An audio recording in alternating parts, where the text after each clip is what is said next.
voltamos com mais um programa especial. Nós já estamos quase no fim da série Frutos do Espírito Santo.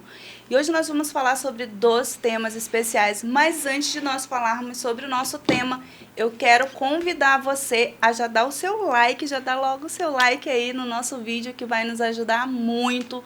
Compartilhe, ative o sininho para que você possa receber todos os programas da Start TV, ok? Compartilhe, mande para todos os seus amigos, para todos os seus familiares, manda lá na lista de WhatsApp, para todo mundo. Hoje nós temos 2 convidadas especiais aqui conosco, Sheila e Adila. Por favor, se apresentem, falem o nome de vocês, como é a relação de vocês com o estudo da palavra. E hoje nós vamos falar sobre 2 temas especiais e daqui a pouco elas vão falar quais são esses temas. Vamos lá, Sheila. Bom, meu nome é Sheila, Barroso. Eu sou da igreja lá, uma igreja novinha que nós estamos fundando lá no Conjunto Cidadão 9, Conjunto Lula. O meu momento assim com Deus geralmente é a sós, nas primeiras horas do dia. Eu faço meu culto matinal lá sozinha, depois meu esposo me acompanha, depois a família, E é assim que a gente faz nosso culto devocional pela manhã. Tu faz o estudo da Bíblia todos os dias? Todos os dias. Show de bola. E a Adila? Boa noite ou boa tarde, depende do horário que forem assistir, do horário o programa. Isso, da pessoa. Eu sou a Adila Lima, sou professora, sou adepta ao estudo da Bíblia. Eu até sempre comento que é o meu livro principal, é a Bíblia. Ler sem ter horário, sem hora marcada, mas eu procuro sempre ler pela manhã. E às vezes quando eu acordo de madrugada, que às vezes isso acontece, eu acordar pela madrugada, eu sempre dou uma pausa e faço uma leitura para depois voltar a dormir. Legal. Eu gosto de sempre estar consultando. E essa questão da leitura da Bíblia aí, que vocês têm a rotina, Vocês já leram quantas vezes, mais ou menos, a Bíblia? Vocês têm uma ideia? A Bíblia toda? Toda, sim. A Bíblia toda. Você voltou de novo. Tem planos que são anuais, de estudo da Bíblia. Eu li a Bíblia toda pela primeira vez, eu era adolescente. Eu acho que eu tinha uns 15, 14 anos, foi quando eu li a primeira vez. Foi quando solidificou a minha fé em Deus. Depois da leitura. Exatamente. Muitas coisas a gente, antes de ler, a gente sempre tem a orientação de buscar, a orientação do Espírito Santo. Pedir que Deus nos ajude a compreender. Nós temos... E engraçado, Sheila, Adila, toda vez que a gente vai ler, por mais que a gente já tenha lido várias vezes... Exatamente. Quando você vai ler, parece que tem alguma coisa ali, uma história, alguma coisa que o personagem fez, algum ensinamento que parece que você nunca viu ou nunca leu. Sempre tem alguma coisa nova, sempre tem alguma coisa surpreendente ali que você lê e que você, se surpreende, A palavra de Deus, ela é viva. Verdade. Ela é viva e ela está aí para ensinar a gente, E hoje nós vamos falar sobre mais 2 itens do fruto do Espírito Santo, que é a longanimidade. Essa palavra aqui é trava-língua, Exato. Vamos falar bem rápido, longanimidade. fazer o exercício aqui. E a outra que é bem parecida, que também é longa, benignidade. Mais fácil. Mais fácil. Longanimidade e benignidade, que fazem parte aí, estão atreladas, São parte do fruto do Espírito Santo. O que significa longanimidade? O que vocês trouxeram aí sobre a longanimidade? Bom, eu recorro sempre primeiramente ao dicionário, E eu peguei assim de forma bem simplificada, fala que é suportar com firmeza a contrariedade em benefício do outro. Generosidade é a palavra. E quando eu li a respeito desse significado, que eu vou ser bem verdadeira, aí está aquela questão. Você voltar a ler né, um determinado trecho da Bíblia, como aí os frutos do Espírito, né? Eu venho acompanhando o programa, venho assistindo os outros, né? Que vocês já gravaram, já explanaram a respeito. E me veio em mente José. Quando ele passou por toda a vida dele, né? De quando ele estava ainda com o pai, com os irmãos, e depois foi vendido e passou toda aquela questão no Egito, né? Todas aquelas circunstâncias que nenhuma foi favorável, nenhuma. Desde quando ele estava na família já não era favorável nenhuma situação na vida dele. Já era porque dureza, né? lá no futuro ele seria o quê? Ele seria usado por Deus em benefício a quem? A todos os povos. E ele suportou com firmeza. Exatamente. Ele suportou com firmeza toda essa questão, toda essa trajetória, começando na própria família, que eu acredito que é um dos pontos mais difíceis, né? Quando começa já uma questão dele, no caso, de forma inocente, ou como alguns estudiosos da Bíblia falam que ele era mimado, né? Que José era mimado, então por isso ele expunha, né? Tinha um problema ali bem forte de relacionamento, né? Exatamente, porque é uma questão também da idade do pai, a preferência, então já tem aquela criação. Então, assim, a despeito disso, ele nunca se deixou longe de Deus, ele sempre se colocou, né? Ele sempre orou, sempre buscou, e ele pôde ser usado. Isso fez com que ele pudesse ser usado. Então, eu vejo nas atitudes dele, né, essa firmeza, porque não é qualquer, né, não é qualquer ser humano. Eu posso falar assim, em que situação na minha vida, eu olhando para mim, em que situação na minha vida eu já me vi suportando com firmeza alguma circunstância em benefício de outro. E é engraçado quando a gente começa a ler esse começo, né, suportar com firmeza contrariedades. Parece muito com a resiliência, né? Verdade. A gente vai ali se construindo, mas aí ele termina com essa outra parte que é bem interessante. Em benefício do próximo, do próximo, do outro, né? E aí, Sheila? Aí eu dei uma pesquisada também, né? E aí eu vi que, além disso, né, é ter fé em Deus para ajudar a solucionar os problemas dos outros, né? É bem parecido, assim. De ter assim, essa preocupação, né? Aí eu pensei em inúmeros personagens, assim. Me veio à mente José também, me veio à mente Jó, que foi, assim, que aguentou muitas coisas, né? Mas me veio assim à mente muito forte foi Moisés, né? De toda aquela circunstância. Gente, Moisés está em todos os frutos. Né? De toda aquela situação que ele viveu ali desde quando ele foi chamado, assim. Na verdade, desde quando ele era criança, que ele foi ali para o palácio, de suportar tudo aquilo, porque ele era uma criança, ele foi educado com o cristianismo, com as doutrinas, né, hebreias lá. E mesmo assim, ele tinha que se adaptar a tudo aquilo do Egito e tal, e ele sabia de onde ele era. E, né? Na realidade, ele foi educado as duas culturas, né? Exatamente. As duas culturas, e é bem né? complicado, assim. E aí ele vem e cresce, e todo o trajeto dele de libertação, de saída do Egito ali. E o que me pegou mais, assim, com a história de Moisés, assim, foi o grande final mesmo, né? De quando ele foi lá na rocha, e em vez de ele falar, né? Ele bateu na rocha. E por isso ele perdeu a entrada na terra de Canaã. Eu fiquei, assim... Com o estudo que eu fiz durante essa semana, eu fiquei assim, abismada. Eu disse, meu Deus. Ele perdeu aí um pouquinho, né? Num lapso de tempo, ele perdeu todo esse... Isso. Aí eu fiquei pensando assim, Melry, sabe por quê? Porque eu nunca fui muito ligada, assim, a essa palavra, sabe? Eu nunca tive, assim, uma afinidade, assim... Eu sempre li os frutos do Espírito, beleza, tal, bondade. Elas não são muito faladas, trabalhadas, não são. Mas quando eu li, assim, pesquisei e vi a história de Moisés, eu disse, meu Deus, eu posso perder o céu por causa de detalhes. E ele foi longânimo durante toda a vida dele. Isso que é interessante. Mas no final... Nós sabemos que Deus o resgatou, ressuscitou, mas no final do grande prêmio na terra, né, que era a entrada em Canaã, ele perdeu, né? Por causa de uma ira, né? Exato. Mas depois Deus teve uma recompensa para ele, né? Também.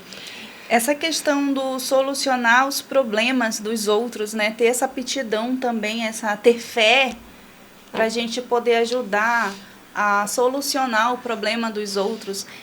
A longanimidade, ela está ligado à nossa questão, sim, mas ela está ligado diretamente à questão do outro. Tanto que o outro, a outra palavra que se refere à longanimidade é a questão da generosidade também, né? Uma pessoa generosa. O que é uma pessoa generosa? Nós até falamos sobre a bondade. No começo, quando a gente falou sobre a bondade, a gente sempre cobra muito essa questão da bondade para as pessoas que têm mais recursos, né? Por que fulano, às vezes um famoso vai fazer um aniversário que gasta muito, um casamento que gasta muito dinheiro, as pessoas vão comentar lá, por que não pega esse dinheiro e doa, né? Para os mais necessitados? Por que não, em vez de comprar essa roupa que é tão cara, não ajuda outros? Então, as pessoas ligam muito essa questão da generosidade, da bondade também, atrelam muito, mas as pessoas que têm mais recursos e cobram a generosidade, né? Hoje muita questão da generosidade ela é cobrada, né? É como se quase você já esperasse que fosse automático. Isso, exatamente. Né? A gente espera que eles então, tipo, assim, tenham obrigação, né? Eu devo, né? Quando teve a falta de oxigênio aqui em Manaus, as pessoas cobravam os famosos, né? Os artistas, né? Porque tinham mais recursos, porque tem mais visibilidade, bacana. Mas como é que a gente vai cobrar generosidade, né? A pessoa tem que ela tem que fazer essa ação por si só. Exatamente. Vocês não concordam? Exatamente. Tem que partir de forma natural. É o que eu sou, eu ofereço aquilo que eu sou. Não posso oferecer aquilo que eu não tenho. Né? Não é uma questão de tem dinheiro, mas se eu não sou generoso, se eu não olho para o outro, se eu não tenho essa questão mesmo da generosidade em mim, eu posso ser a pessoa mais rica do mundo, ter as posses. Eu não vou oferecer. Ou então, se eu fizer uma ação dessa, cobrada... Por mais que se cobre, eu dou, não tem o real valor. Exatamente. Não tem sentido algum. Né? Muitas vezes pode fazer sentido, no caso, eu estou necessitando. Aí vem alguém, por pressão de um outro, né, pressionou alguém para que venha me ajudar. Se eu souber disso, eu não vou me sentir bem. Eu, a pessoa que estou recebendo, não vou me sentir bem em saber que alguém fez. Por quê? Porque foi cobrado, porque foi instigado, porque, sabe, eu não vou. E geralmente as pessoas generosas, é um traço, né? É um fruto, né? É um traço dele, a caridade, né? Exato. A generosidade é um traço dele. Você já enxerga aquela pessoa. É uma pessoa que compartilha, é uma pessoa que se preocupa. E essa questão da generosidade não é só a questão financeira, não é só a questão de recursos, exato, né? Meu esposo, né, ele sempre costuma falar assim, muitas vezes eu já falei assim, e ele sempre me corrige, né? Sempre me corrigia, muitas vezes. Eu dizia bem assim, amor, assim que nós tivermos condições, nós vamos ajudar tal pessoa. Assim. Aí ele disse, amor, se você esperar ter condições para ajudar, você nunca vai ajudar. E é verdade, porque é de pouquinho em pouquinho, né? Às vezes a gente olha lá para a nossa despensa, um exemplo, né? Nós podemos, a gente tem 3 quilos, a gente pode doar 1. Né? A gente vai conseguir passar um mês com 2, né? Então, e passa rápido, e a generosidade é assim. Às vezes eu ficava muito transtornada com isso, porque toda vez ele queria ajudar no sinal, né? Isso pra mim sempre foi um tabu, assim, mano, para de estar ajudando no sinal, tu não sabe nem pra que é que ele vai usar esse dinheiro e tal. Aí ele disse, amor, a gente não precisa saber pra que ele vai usar, a gente vai só ajudar, né? E eu fui aprendendo muita coisa, assim, com ele. Ele é muito generoso, né?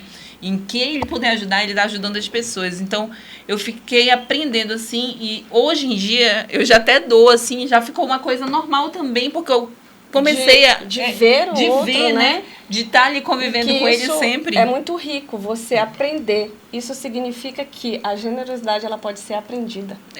Exatamente. Porque eu nunca fui ruim, né? Compreendi, né? A gente nunca também. é ruim, na verdade, assim, só que a gente tem um senso de julgamento, E né? também, a gente quer julgar as pessoas. Não vou exato, ajudar aquela pessoa, não. Ela podia, ela pode ter, ela só não tem pra quiser.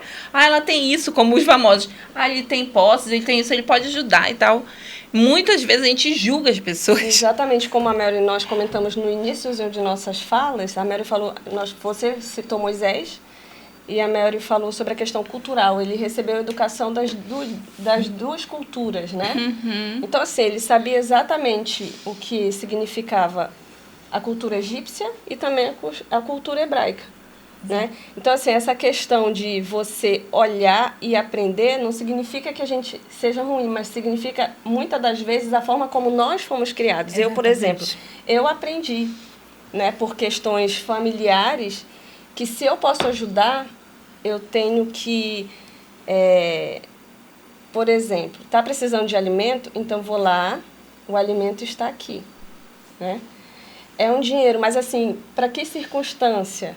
Justamente por essa questão que eu acredito que também é o que você pensava. Para que vai usar? Será que é para isso? Para aquilo? Se é para coisas indevidas, mas que, né, nós sabemos a realidade, né, do mundo que nós vivemos. A questão de drogas ilícitas mesmo. Né? E muitas das vezes a gente tem intenção boa de ajudar, mas muitas das vezes...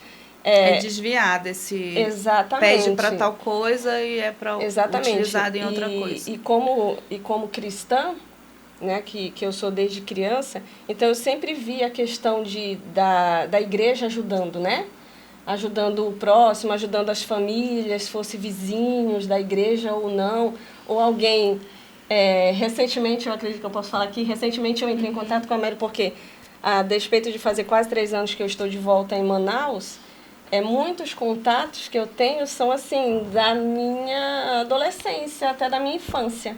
Né? Então, muitas coisas eu já não sei mais como funciona. E quando eu cheguei, já chegou a pandemia junto. Então, assim, a questão de rever, muitas pessoas eu ainda não revi, ainda não voltei a encontrar. Então, eu entrei em contato com a Mary. Mary, uma família está precisando, eu sei que tem a igreja tal que é próxima, vamos verificar. E isso foi possível ajudar com recursos que com as influências, né? Exatamente. E é um outro ponto, a gente pensa que ser caridoso, ser generoso, ajudar, agir com bondade, né? Ser longânimo, é somente com recurso financeiro, exato, não é influência muitas também. Muitas vezes você não tem um recurso, mas você pode buscar esse recurso com outras fontes, outros conhecimentos que você tem. Isso é uma forma, né, de ajudar. Isso é muito interessante, porque ontem, por exemplo, eu tive a oportunidade de conversar com uma mulher que ela estava pedindo oração por uma amiga, né? E essa amiga estava doente, já tinha mais de 1 ano. E devido a ter sido tão burocrático para fazer exames, essas coisas, ela deixou passar. E ela está com câncer no seio, né? E ficou uma coisa muito... Hoje não consegue nem fazer exame, está intocável já. Deixou passar. E aí lembrou dela. Então, quando ativou ela, rapidamente ela já ativou outros amigos, já conseguiu consulta, já conseguiu fazer biópsia, entendeu? Às vezes, a gente não tem aquele recurso, mas a gente conhece quem tem aquele recurso. A gente busca meios, entendeu? De como é que a gente vai fazer para ajudar, como é que a gente vai fazer para conseguir. Exato. Eu lembro da minha infância, a minha mãe ela é uma pessoa que ela não tem dinheiro, mas ela se vira. Se alguém estiver precisando, ela fica aperreando lá a minha paciência, sabe? E vai e fala com outras pessoas. E eu lembro que tinha uma vizinha nossa, que ela até faleceu esse ano, né? Que ela tinha problemas cardíacos e tinha que fazer uma cirurgia em São Paulo. Antigamente não faziam essas cirurgias aqui em Manaus, né? Agora a gente já tem bastante recurso. Mas antigamente não tinha, então tinha que mandar para São Paulo. Eu lembro que ela ia... Teve esse episódio, teve outro também de um senhor que tinha um tumor no cérebro, que elas iam em mercados e pediam, sabe? Você pode ajudar com pasta de dente, com itens que era para ela levar, né? E a minha mãe ia para fazer isso, entendeu? E às vezes não é o dinheiro, não é você tirar o dinheiro. É você É ter você atitude. ter atitude. Às vezes, se você já tem, beleza, você já dá logo. Mas se você não tem, como é que eu vou ajudar? Como é que eu vou ser generoso? A ajuda, né? no meu ponto de vista, ela não pode ser vazia. Aquela questão do fazer, por dizer, às vezes, até por ser um hábito, eu fiz a minha boa ação. É vazio, dependendo, né? Eu não estou aqui entrando no mérito da questão de julgar o outro. De quem né? faz ou não. Exatamente. Porque é como você falou, procurar ajudar da forma que for, mas ajudar. Mas a gente se sente muito bem. Né? Das minhas limitações, né? Dentro das minhas limitações. Exatamente.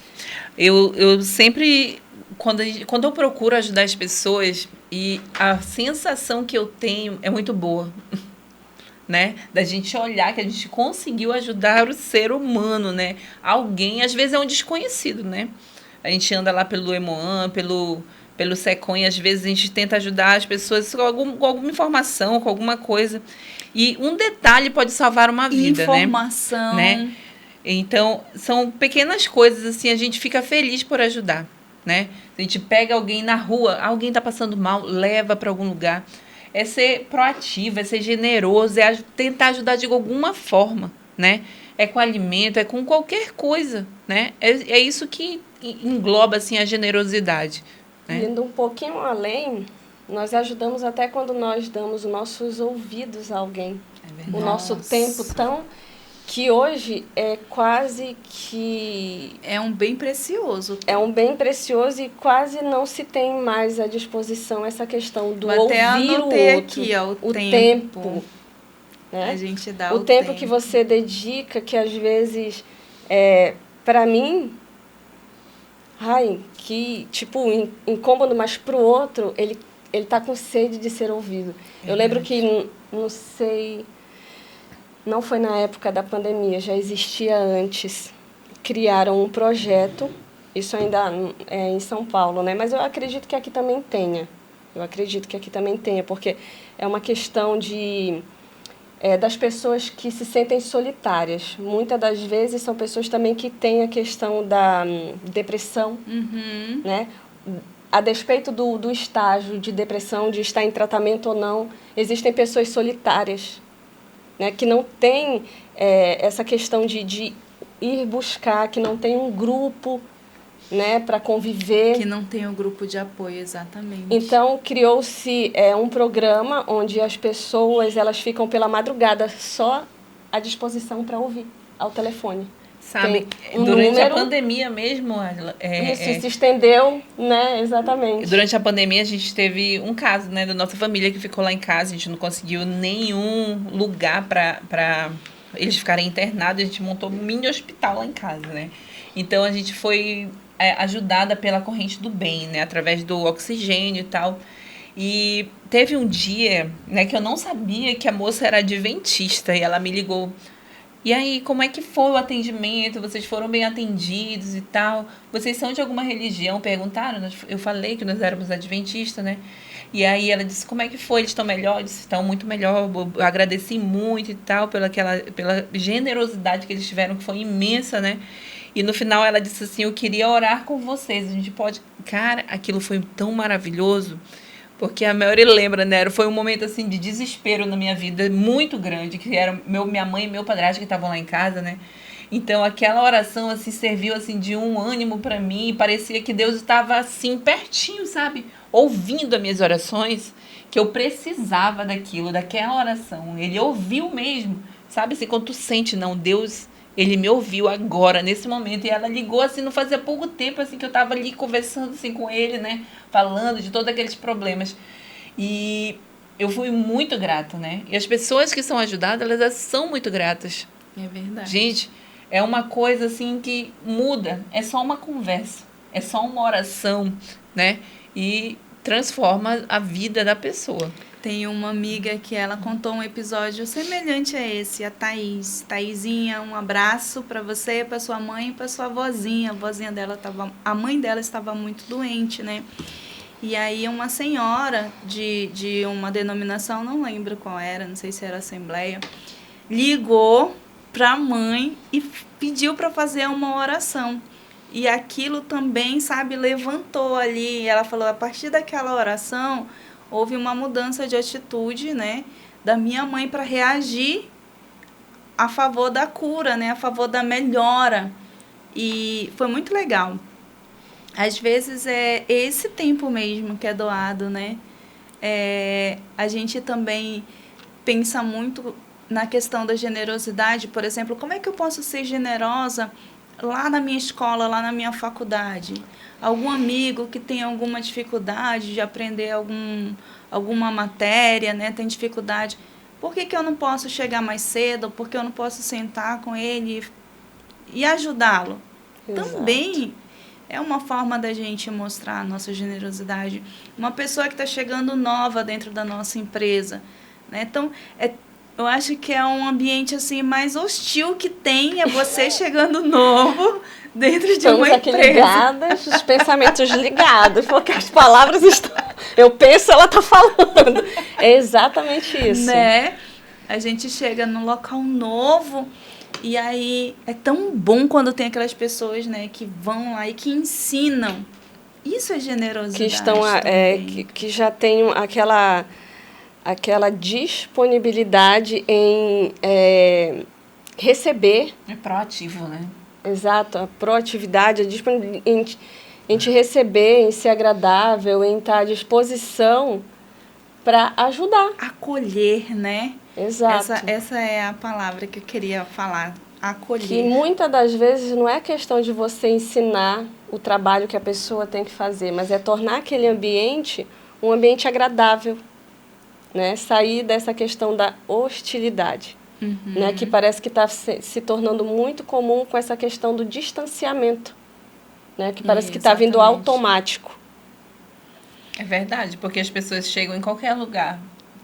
Eles têm medo agora, parece, de se aproximar, de chegar, de falar. Eu ia até comentar essa questão da questão do atendimento. Eu, a vida inteira, desde que eu me entendo por trabalhadora, digamos assim, trabalho com pessoas. E, para mim, principalmente depois que eu saí de um determinado local de trabalho e fui para um outro, o que se priorizava e sempre se prezou e sempre buscaram nos ensinar o atendimento.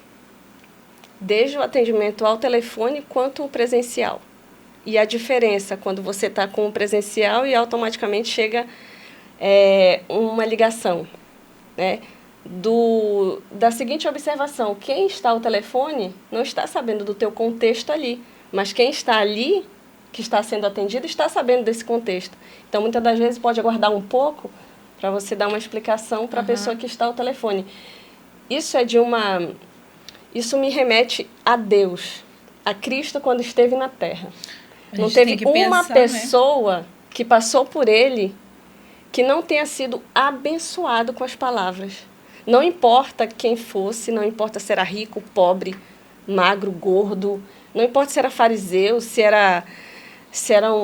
não importa se era pastor, se não era pastor, não teve uma pessoa. Aí, quando você falou em Moisés, me veio aqui um versículo que foi que eu li, e eu gostaria de compartilhar. Sim. Que fala aqui em Êxodo 34:6, diz assim: E passou diante de Moisés, proclamando: Senhor, Senhor, Deus compassivo e misericordioso, paciente, cheio de amor e fidelidade. Nós sabemos que toda essa mensagem do Velho Testamento já era o prenúncio da vinda, né, do Messias no futuro. E o que ele foi quando ele esteve aqui na Terra? Totalmente uma pessoa longânima. Longânima e benigna, né? Agora eu quero entrar aí na benignidade.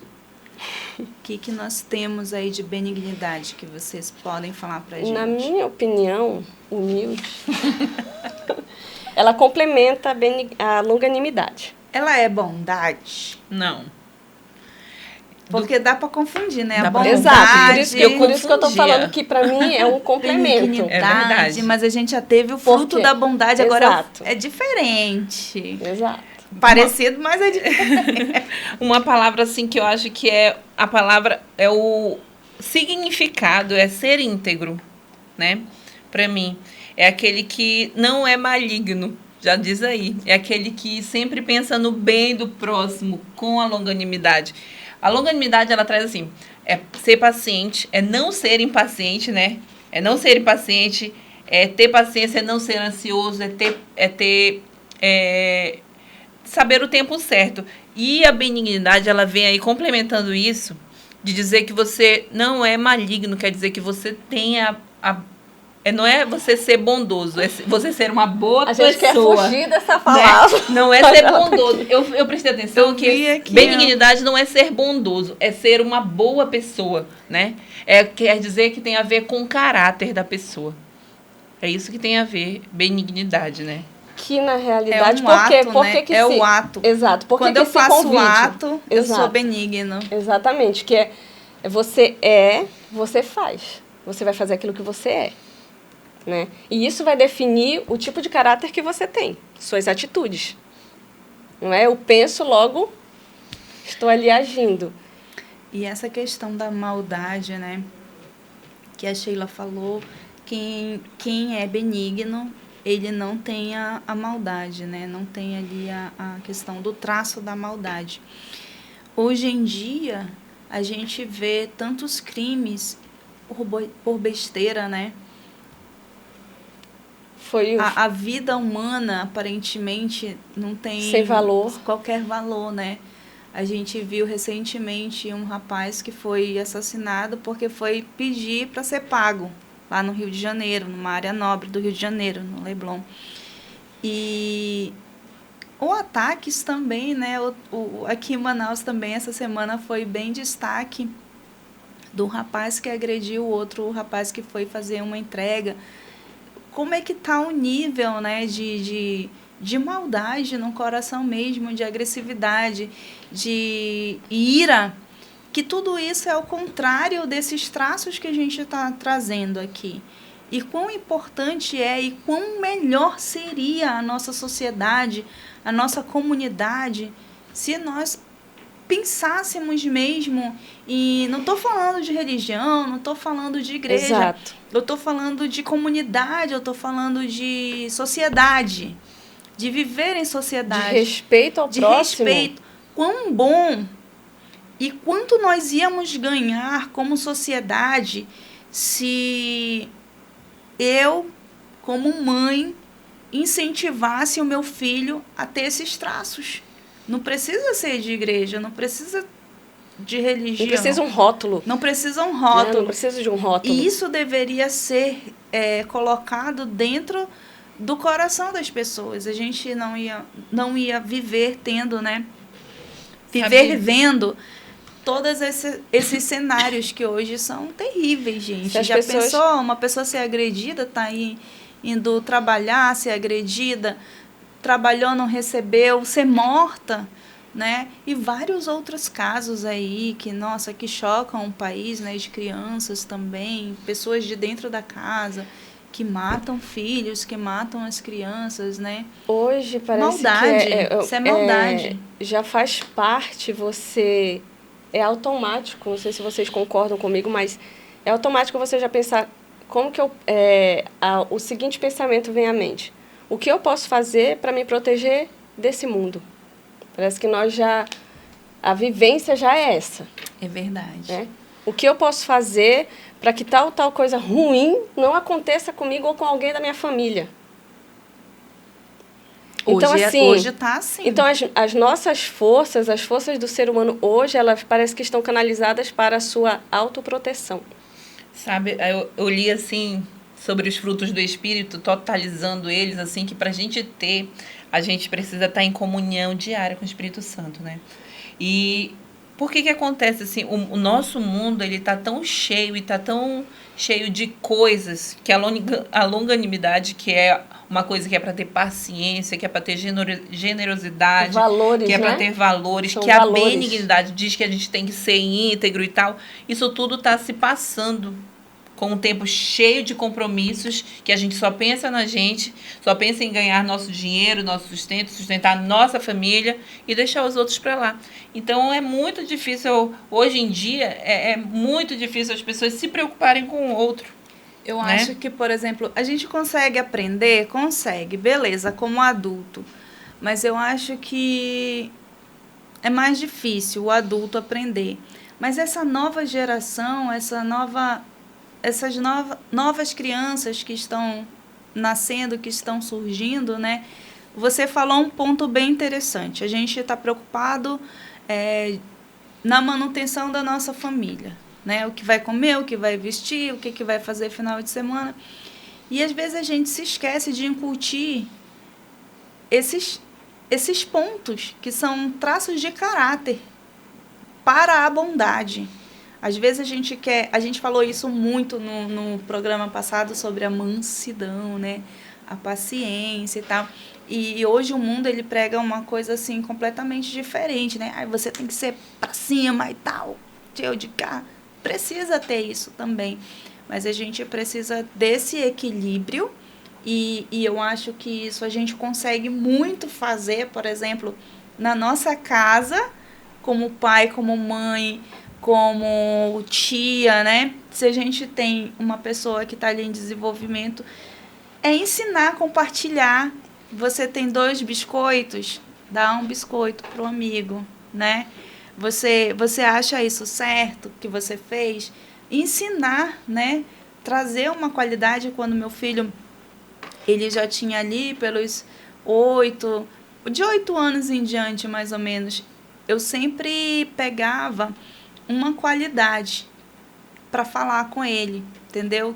Vamos lá, o que é ser gentil? E eu acho que a minha, que eu mais batia nele, assim, era a questão da gentileza, né? Porque ele era meio bruto, assim, ainda é um pouco. Aí eu falo, meu filho, ó, quando você passar lá na portaria, dê bom dia, dê boa tarde, fale com as pessoas, fale olhando nos olhos das pessoas, bom dia, boa tarde, tudo bom? É nosso papel ensinar essas coisas. São atos de bondade, são pontos, são traços de caráter que a gente precisa. E que se a gente não se alertar hoje como mãe, como pessoas influentes, de pessoas que estão ao nosso redor, que estão se desenvolvendo cada vez mais, né?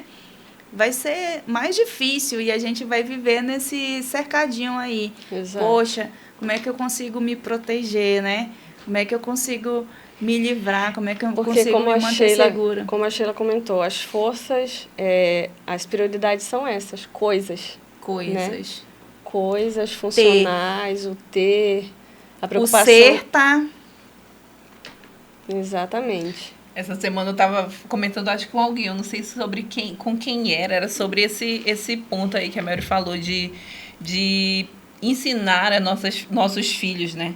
De ensinar aí as pessoas que estão ao nosso redor sobre generosidade. Toda vez que tem alguma coisa, a Lucia é a menor, né? Tem 10 anos a Lucia. E a Lucia, ela é muito fechada, né? Ela é aberta com a gente, com conhecido, mas com alguém assim que chega, ela não quer nem conversa. Então, eu sempre separo alguma coisa. Isso aqui tu leva para fulano, que é a pessoa com quem ela não fala, né? Para ela doar para aquela pessoa, para ensinar que ela tem que ser gentil, porque a bicha é a única bruta, né? Então, aí a gente ensina ela isso. E eu tava comentando assim, olha, a Lucia, ela tem um gênio muito forte. Ela é tímida, mas ela tem um gênio forte. Mas ela ama os animais, mas falta ela amar mais as pessoas, né? De ser mais generosa. Mas é isso, a gente vive num mundo que eu ensino para ela assim. A gente tava falando até sobre policiamento, né? Aí ela passou assim e disse, polícia, mãe, polícia, mãe. Eu disse, minha filha, a polícia é para nos defender, né? E ensinando para ela também que tem um lado bom, porque a gente precisa ensinar para o nosso filho que tem um lado bom, né? Que existe algumas coisas dentro do policiamento, né? Que é ruim lá e tal, que eles fazem, que eu não sei o que é.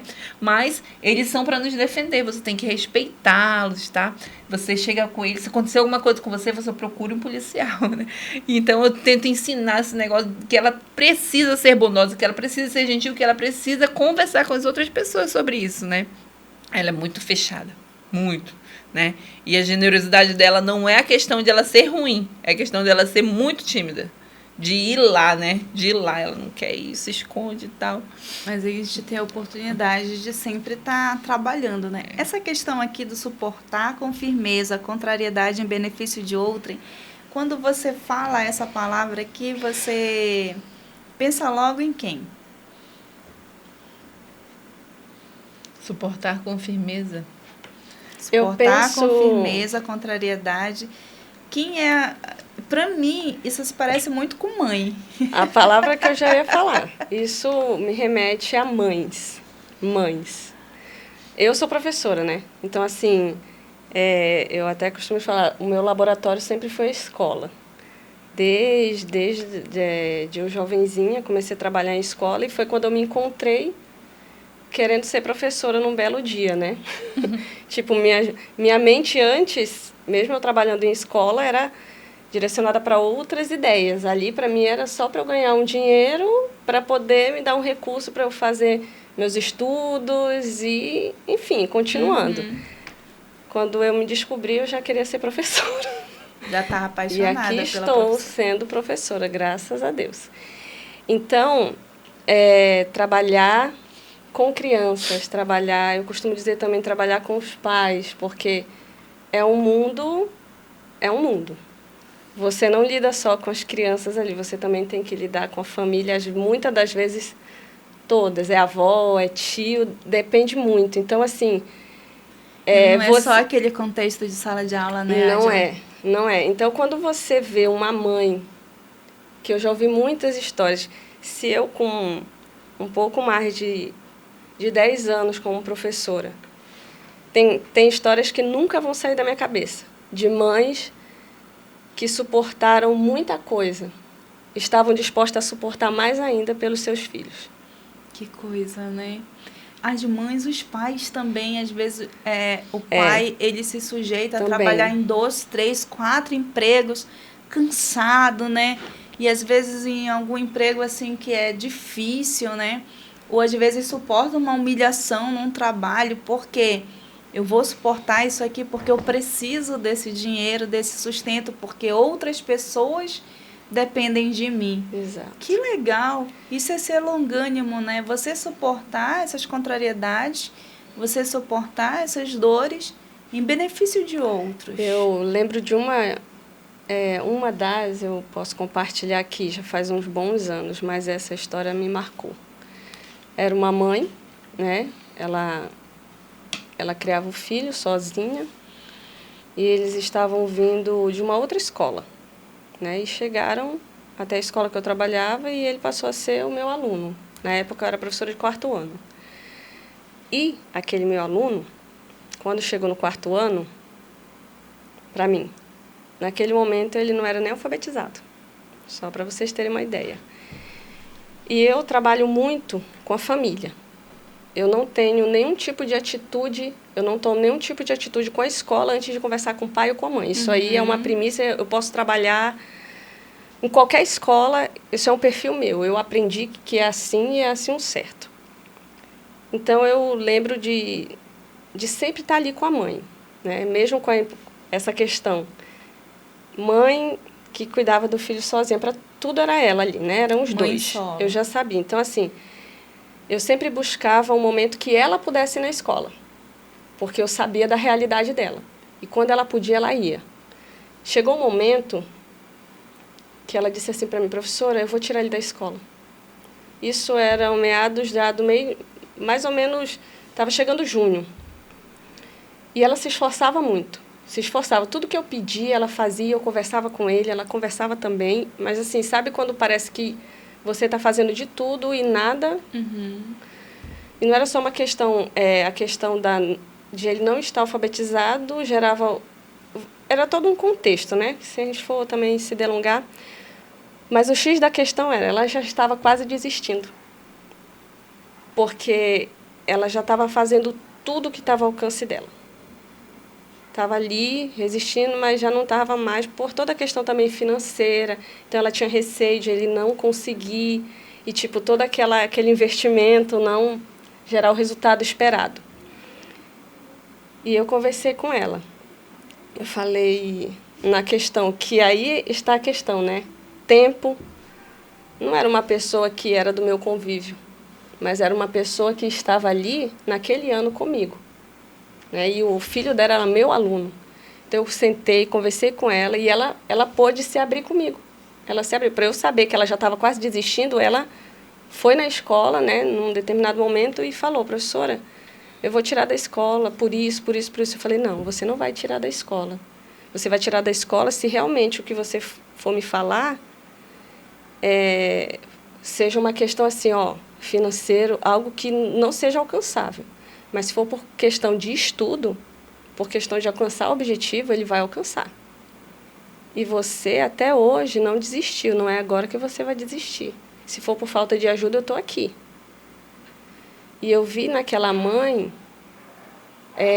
o brilho, tipo, era o que ela precisava ouvir. E, tipo, o foco eu não coloco em mim. Eu vi nela, sabe, assim, ela não perdeu a esperança a partir daquele momento. Ela continuou. E ela conseguiu o objetivo dela que ela tinha com o filho dela. E o filho dela alcançou o objetivo. Legal. Né? Então, quando você falou o que vem em mente, eu já lembrei das mães com quem eu já tive contato na minha vida profissional até aqui. Né? E as nossas mães, né? E as nossas mães. As nossas mães que a gente viu, conhece de perto, né? Outras mães de amigas que a gente também sabe da história. E, claro, tem os pais, né, também que lutam, que estão ali, perseverantes, com trabalho, com dedicação, com a questão da educação, que é tão difícil. Verdade. Né? Tão difícil. Outro personagem ou outra pessoa também que eu posso citar aqui nessa tarde, que suporta ou suportou com firmeza contrariedades em benefício de outrem, é Jesus. O próprio Jesus, né, que deixou todos os seus atributos divinos, né, apesar de ser um Deus, mas deixou guardado ali os seus poderes divinos para poder vir e suportar todo tipo de xingamento, de provação, de tentação, de ameaça, de blasfêmia, de todas as coisas, né, de morte, né, que ele passou e que ele sofreu. E ele fez isso em benefício de outros, né, que fomos nós. E ele traz esse traço de caráter, ele traz esse traço divino, né, de Deus, que ele é tão longânimo conosco. E aí eu quero fazer uma pergunta para vocês. Quando que a longanimidade de Deus foi sentida por vocês com mais poder? Quando Deus agiu assim, que vocês sentiram esse toque de Deus na vida de vocês? Eu já ia perguntar se era na nossa vida ou se era biblicamente. Não, na vida de vocês, né? Como Deus agiu, quando Deus agiu com longanimidade para com vocês e que isso marcou vocês? Olha, eu já tive muitas experiências, né? A minha vida é cheia de altos e baixos. De você olhar assim e dizer assim, nossa, isso aqui foi Deus mesmo que fez, porque não tinha como ser, sabe? De outra forma, isso foi mão de Deus, isso foi guiado por Deus. Quando foi isso na vida de vocês? Teve um dia, a gente sempre faz trabalho missionário, né? A gente viaja por aí para levar algumas coisas, trabalho missionário em geral. Se alguém chamar a gente vai, né? E uma vez o pastor Ebson chamou a gente para levar umas grades lá em uma cidade que eu esqueci agora o nome, meu Deus. Fronteira com Venezuela, ali no Iramutã. Nossa. Muito longe, muito longe. Gente, nós saímos daqui, era 4 horas da manhã, chegamos em Boa Vista 4 horas da tarde. De lá, 150 quilômetros é rápido demais. Só que até chegar lá, nós chegamos lá com a Hélia, esposa do pastor Ebson, às 2 horas da manhã do outro dia. Isso toda hora dirigindo e viajando. Naquele dia eu fiquei com muita raiva do Ebson, meu amigo, porque ele ficava enganando a gente, dizendo que estava chegando e nunca que chegava. Mas chegou um momento na viagem assim que eu falo para todas as pessoas. né? E eu já tava ali, mano, a minha longanimidade já tinha ido pro espaço, mano. Tava sem paciência, eu tava chateada, com muita raiva, né? E chegou uma hora em que a tampa do radiador da S10, não sei como, a gente veio viajando de Manaus até chegar lá perto de Iramutã, pela estrada ali de pedra, e ela sacou, né? Soltou. E aí o motor esquentou e a gente teve que parar. E aí abrimos o motor. Interessante que a tampa do radiador estava ali, quietinha, naquele balanço, mas ela estava lá. Aí nós saímos do carro, né? Ficamos lá à toa, porque tinha um barulho de cachoeira, parecia que era muito perto. E eu dizia para o Silão, vai logo atrás dessa água, pelo amor de Deus, irmão. Edson, vai atrás dessa água. Bora logo embora que eu quero descansar. E eu já estava muito exausta, muito. E naquele dia lá, a gente olhou para o céu, gente, era uma coisa mais linda do mundo, né? Só os entornos ali das montanhas estava muito escuro mesmo, muitas estrelas, assim. Aí ele disse, olhei pro céu, como é que tá? Eu disse, tá muito lindo, mas eu quero ir para casa, mano, não queria mais saber de nada. Eu tava com muita impaciência naquele dia, né? Naquela noite, naquela madrugada. E aí eu disse, e agora, como é que a gente vai fazer? Não tem água para colocar no radiador e tal. Aí ele falou assim, a gente vai orar. Aí a gente orou lá e eu tava com aquela oração, mano, chateada, mano. Ele orou com a fé. Moisés, né? O Moisés. Tu tava chateada. Tava Chateada, o Moisés lá em Moriá. Aí, né? Eu lembro que naquele dia, naquela noite lá, ele orou e tal, aí nas montanhas a gente via assim um vultinho subindo e descendo. E no mundo do nada ali, que não passa nada, vinha um carro grande naquela noite. E ele disse, olha, se aquilo ali for um carro, ele vai passar por aqui. E aí o carro passou mesmo para lá, resumindo assim um pouco a história, passou lá, chegou e o rapaz nos ajudou com água e tal. E ele disse assim, olha, sabe, essa água da cachoeira que vocês estão ouvindo aqui está muito longe mesmo. Mas ele pegou as águas que eles iam beber lá e deram pra gente, deu para colocar um pouco no radiador. Disse, mas eu vou levar vocês lá nesse local onde tem essa água. E nós seguimos ele, né? Chegou um instante que a estrada tinha uma ponte, ele dobrou e desceu. E a gente parou assim, e agora? No escuro, só a única pessoa que chegou para nos ajudar era ele. E agora, para onde é que a gente vai? A gente vai seguir ele ou não? E a única solução era seguir, porque a gente não tinha outra solução. Então a gente disse, então a gente vai, né? O jeito, a gente desceu assim, por debaixo da ponte. Quando nós chegamos lá, tinha a cachoeira, né? Eles estão aqui, podem colocar água e tal. Tá vendo essa ponte aí? Ela tá quebrada. Depois que vocês passaram. Antes da gente passar, né? A gente estava esperando, ela tá quebrada. Graças a Deus que vocês não passaram por ela, né? Naquele instante ali, gente, a minha impaciência, né? Foi por água abaixo, assim. Eu louvei muito a Deus naquele dia, né?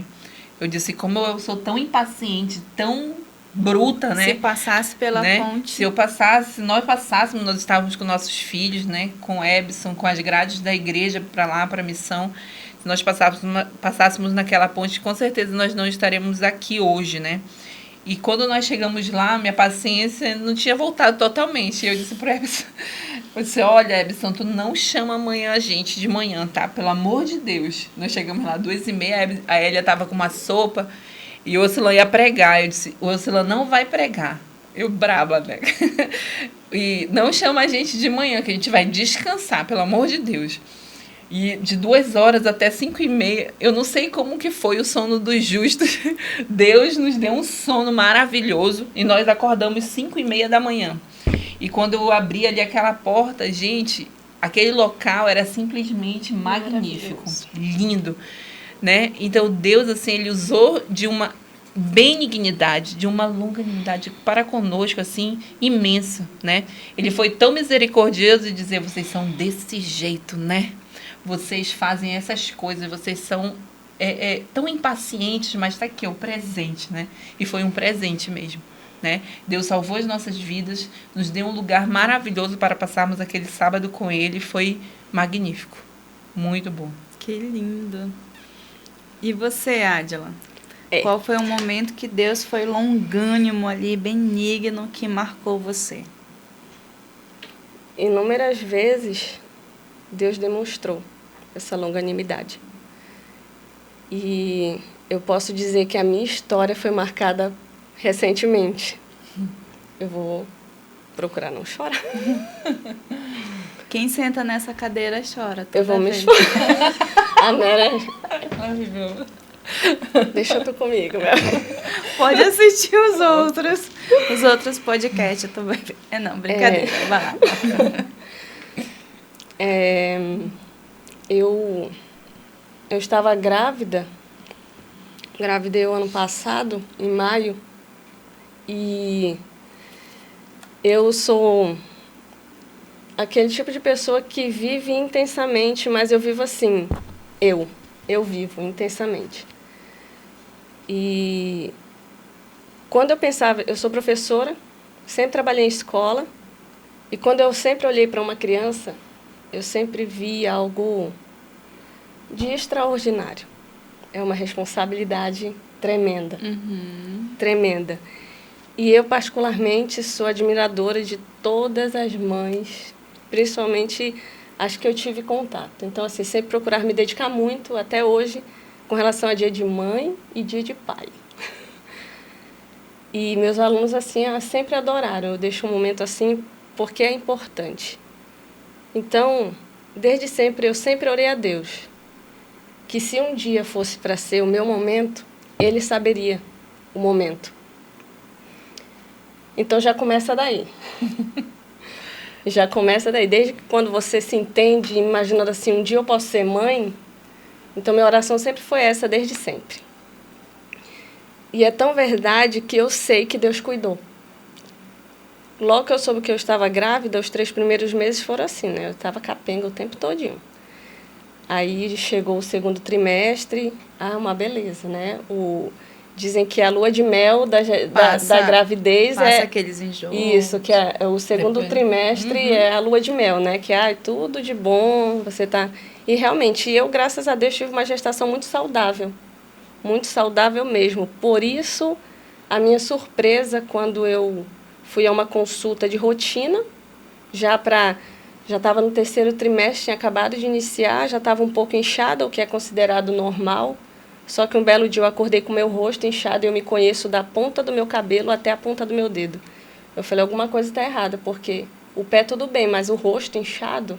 Alguma coisa mesmo estranha. eu não tendo passado por uma gravidez antes, alguma coisa, mas eu também não sou de ficar indo já em busca. Eu fui, né, já estava com a consulta marcada, então eu esperei e fui.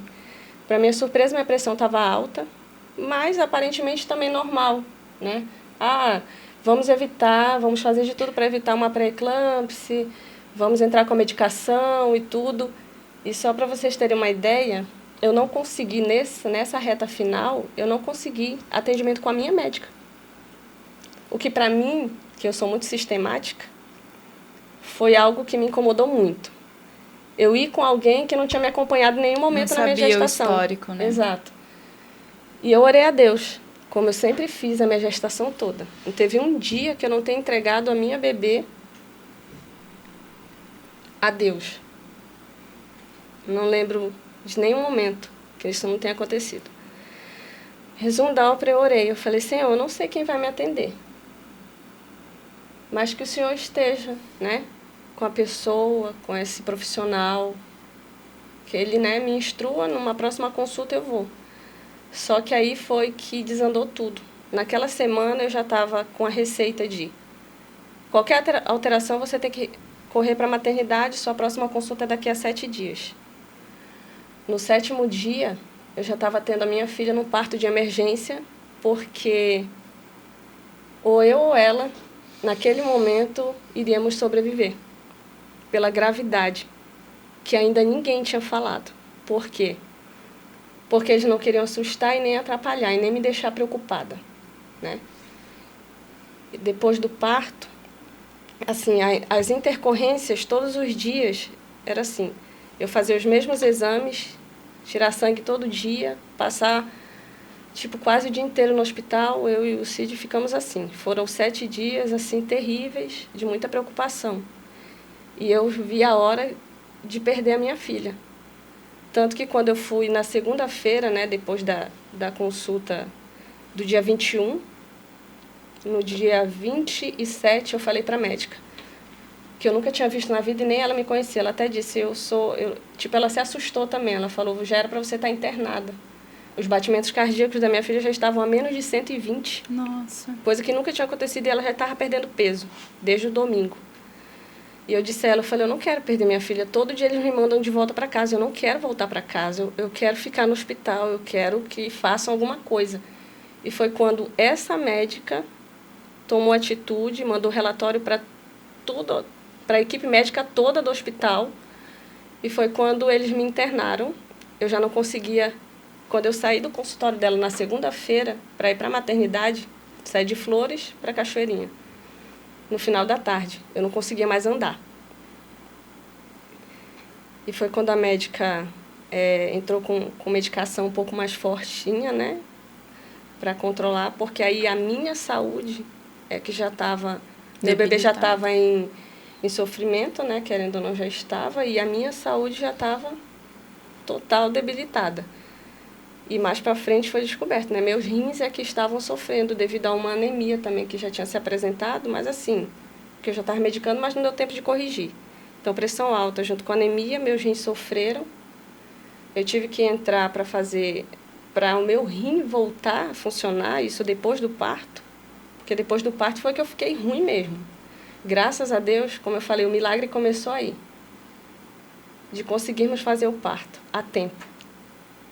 No dia 28, ela nasceu, às 4 horas da tarde, eu entrei naquela sala, lendo o seguinte salmo na minha mente. O Senhor é o meu pastor e nada me faltará. Que os anjos do Senhor acampem nesse lugar e nos protejam. E foi exatamente isso que aconteceu. O Senhor nos segurou com mão forte. E assim, quando as pessoas ouvem pré-eclâmpsia, acham assim, eu também já tive. Mas o que eu tive foi além. Até a questão de um dos exames para definir o que eu tinha tido, a própria equipe que estava de plantão no hospital falhou. E até isso prejudicou o meu atendimento. A nefrologista me falou a respeito disso depois. Por isso que eu falo da longanimidade. Deus nos segurou, me ajudou a ter firmeza. Porque... sabe o que é você saber que não está bem durante todo o tempo, você não saber o que está acontecendo contigo porque a equipe não vem te falar, porque era final de ano. Então, assim, alguma parte a gente compreende, né? Férias, atendimento de casa, mas para quem é paciente e está ali esperando, porque eu estava no Rio Negro e minha filha na maternidade. Né? E graças a Deus, a única coisa de tudo que poderia ter acontecido... Quando eu falo dessa firmeza, ela só precisou ganhar peso dentro da UTI, apenas. E todo dia, eu até falei isso para o meu esposo, todo dia, tudo que eu fui furada, não achavam mais veia para colocar medicação. Teve um dia só que eu sofri e senti dor, Todos os dias, era de madrugada, era de manhã, era tarde, medicação e exames. Tem um exame específico que é eu estava com o nome em mente agora há pouco, que é para saber do rim, da saúde do rim, né? Que foi quando foi visto que o meu rim já não estava filtrando, eu ia precisar de máquina para tentar ajudar. Porque tudo que se fala de gestação é momentâneo, né? Depois. Só que eu não estava voltando, meu rim não estava voltando. Passaram-se os dias e eu estava na UTI esperando e nada. E eu também não tinha conversa com ninguém. E isso já estava me deixando assim em pânico. O problema nos teus rins foram provenientes da gravidez ou não? Foi da gravidez. Da gravidez. Da gravidez. Pressão alta e anemia. Sobrecarregou o rim. Aí por isso que depois, logo do parto, quando se esperava que tudo melhorasse, piorou. Eu tive hemorragia. Naquele momento eu lembro o que eu senti. Eu só não sabia que eu estava quase morrendo. Eu só soube depois. Depois de um vômito, eu comecei a me debater toda. Me debater, eu não tinha mais controle no meu corpo. Eu senti o meu corpo gelando por dentro. Uma coisa assim inexplicável. Eu só olhei para minha irmã que estava do meu lado e falei, eu estou sentindo muito frio. E foi quando eu perdi o controle do meu corpo. Eu só tremia. E depois eu apaguei e acordei no dia 29, passando o dia todo querendo que alguém me explicasse algo.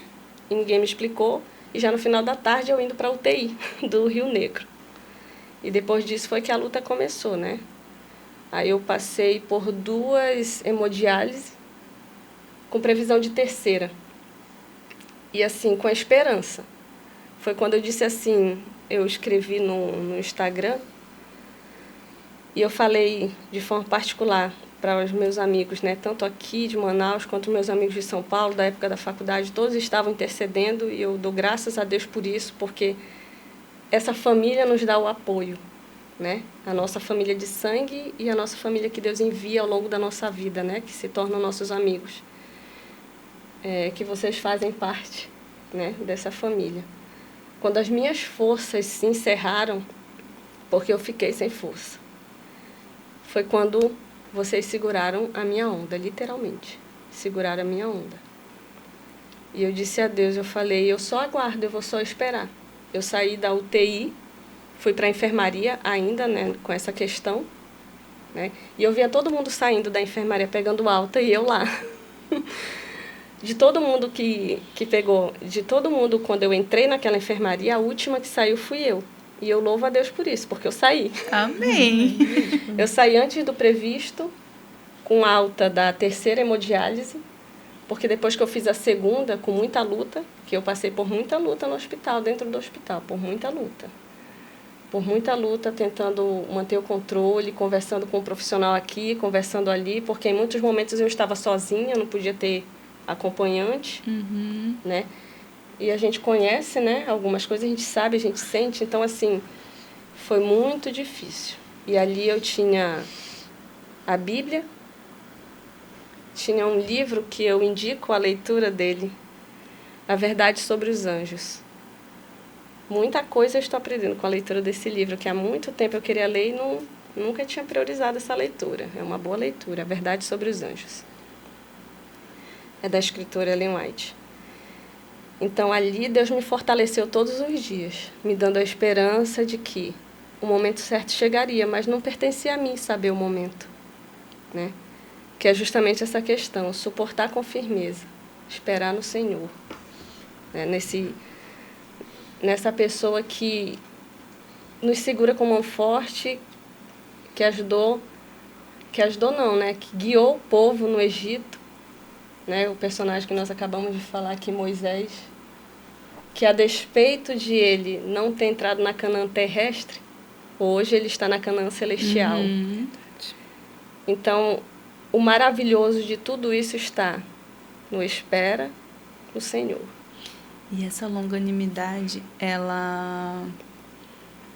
Às vezes a gente não consegue enxergar quando a gente está ali no olho do furacão, exatamente, né? Mas Deus está lá. Muitas noites eu chorei mesmo. E às vezes eles diziam assim, você precisa se acalmar. Eu falei, eu estou calma, mas eu preciso chorar. Eles viam porque eles estavam ali. Mas eu acredito que quando você deve chorar para a pessoa certa. E eu estava chorando para o meu Deus, pedindo a Ele que me desse forças. E eu lembro que todas as manhãs eu amanhecia com fome de dragão. Eu queria comer. Então isso para mim era Deus me segurando. Era Deus me amparando. Para fortalecer, né? Eram as orações sendo ouvidas, porque eu sabia que tinham pessoas orando por mim.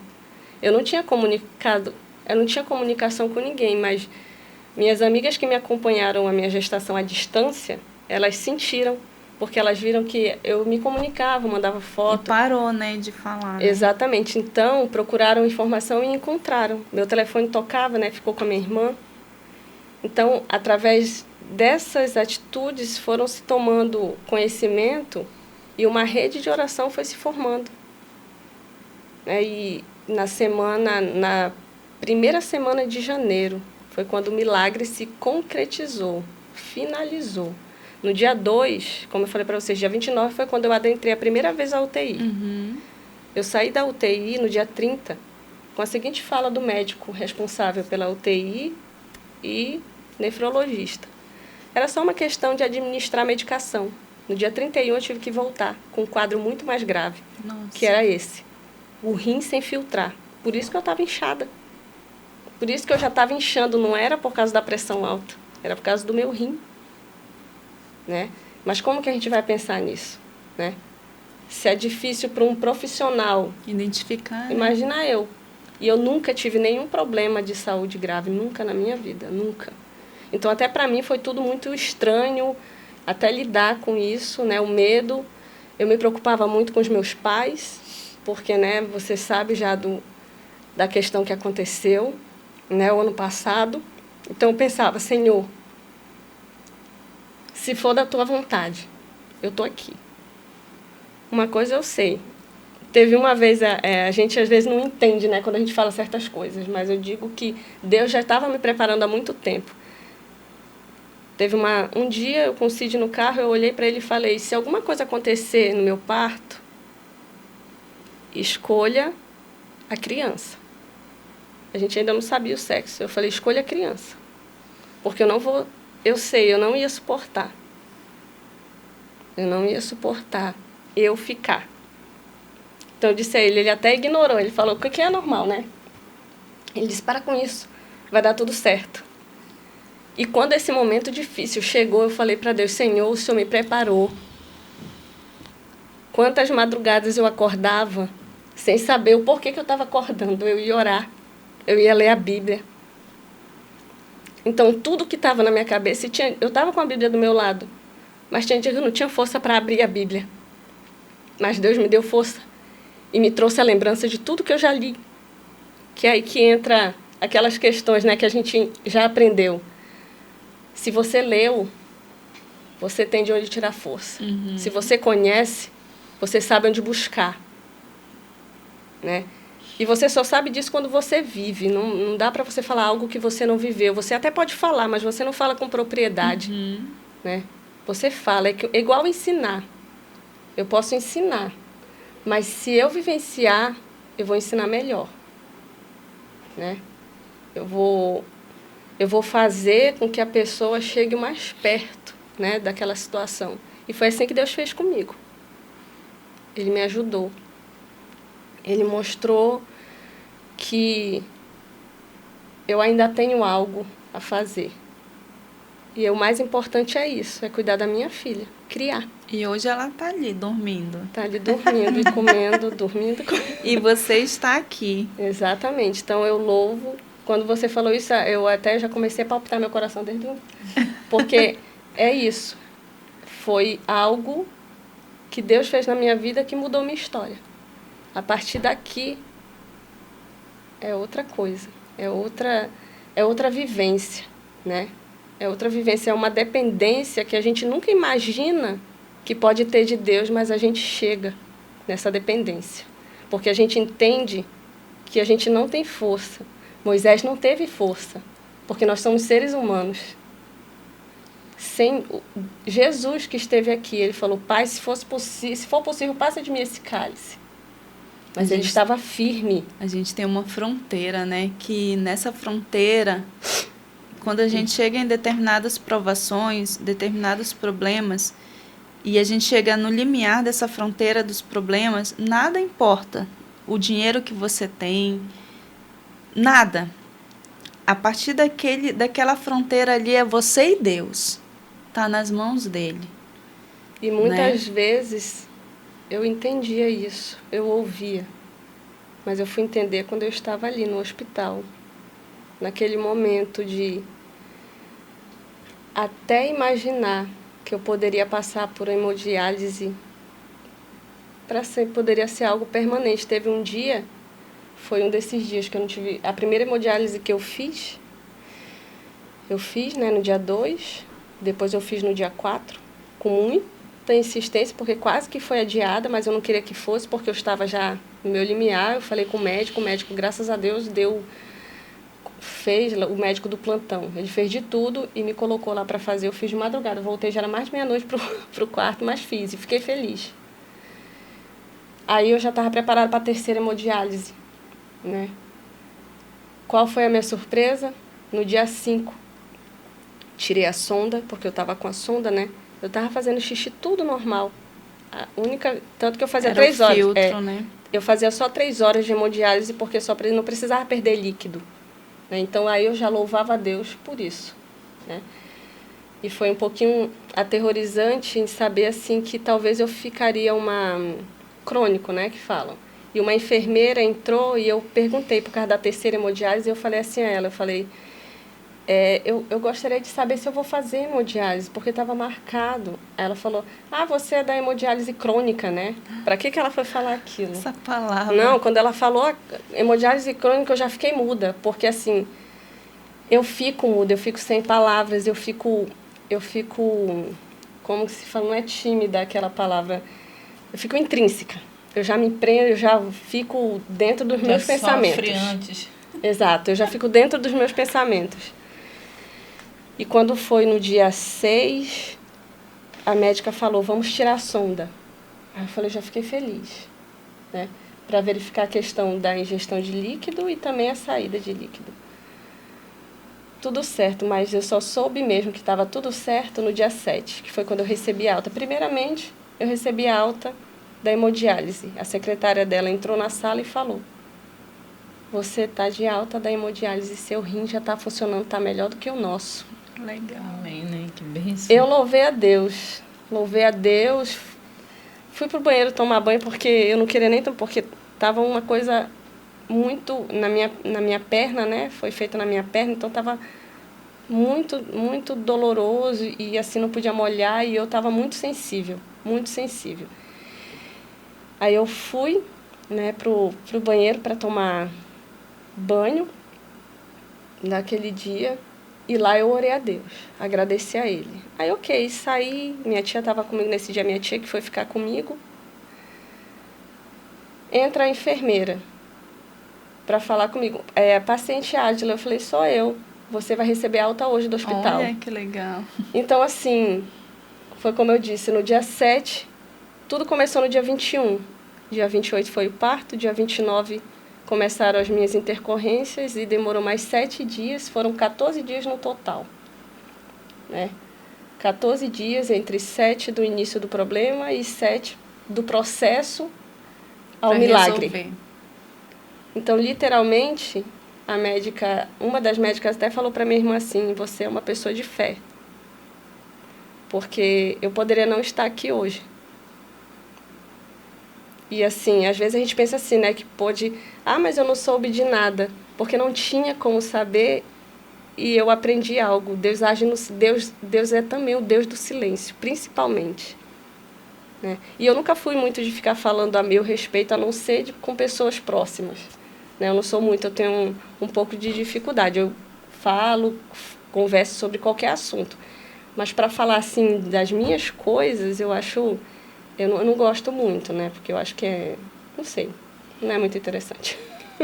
Mas esse momento é importante a gente compartilhar, porque talvez alguém esteja passando, se você está passando aí na sua casa por um momento difícil ou por uma provação, um problema muito pesado que você acha que não tem solução ou que está demorando essa solução vir, é importante você ouvir esses testemunhos, né? Essa forma como Deus age na nossa vida, como Deus coloca a mão forte dele e como Deus conduz. Não se preocupe, Deus vai conduzir também você. E você, já teve a sua vida impactada também pela longanimidade de Deus? Se você quiser compartilhar a sua história, é só escrever aí nos comentários, comenta com a gente. Qual foi o momento que Deus, através da sua grande generosidade, através da sua grande misericórdia e bondade, impactou também a sua vida? Qual foi o seu milagre? Compartilhe conosco. Quem sabe outra pessoa, se lê o seu comentário, assim como vai ouvir também a história da Ádila, a história da Sheila, também vai se sentir impactado, vai se sentir ali mais forte para suportar as provações ou enfermidade ou qualquer outra situação que esteja passando. Eu desejo para você uma ótima semana e eu espero você na semana que vem. Eu quero agradecer as nossas convidadas hoje que trouxeram assim para a gente experiências fantásticas, experiências que nos fazem lembrar que apesar de tudo que a gente passa, nós temos um Deus. E a palavra de Deus é viva e ela fala que Deus não dorme e que Deus não cochila. Ele está sempre pronto, está sempre atento para nos atender. Muito obrigada, meninas. Eu que agradeço. Fica conosco, já deu o like, dá o like, compartilha com todos os seus amigos e até semana que vem. Tchau!